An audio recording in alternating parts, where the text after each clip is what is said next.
మరి ఈ జిల్లాకి యాక్చువల్లీ ఇది కొత్తగూడెం జిల్లా, బట్ దీనికి భద్రాద్రి కొత్తగూడెం అని ఎలా పెట్టారంటే మరి భద్రాచలంలో ఉన్న సీతారామయ్య గారి యొక్క పేరు మీదుగా భద్రాద్రి సీతారామయ్య వారి పేరు మీదుగా భద్రాద్రి కొత్తగూడెం అనే ఒక పేరు రావడం జరిగింది సార్. ఇది మనకు భద్రాచలంలో ఉండే సీతారామయ్య పేరు మీదుగా భద్రాద్రి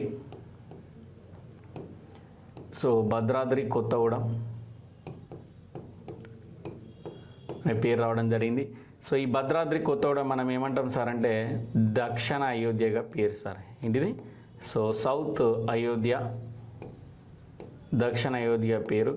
నెక్స్ట్ అదేవిధంగా ఇదే జిల్లాకు తెలంగాణ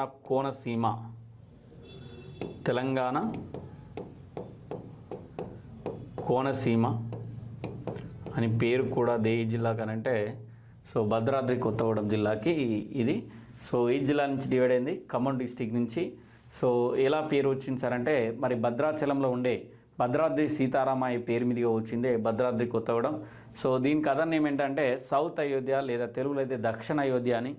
అదేవిధంగా తెలంగాణ కోనసీమ అని కూడా మనకు ఏ జిల్లాకు పేరు అంటే భద్రాద్రి కొత్తగూడెం జిల్లాకు పేరుగా చూస్తాం.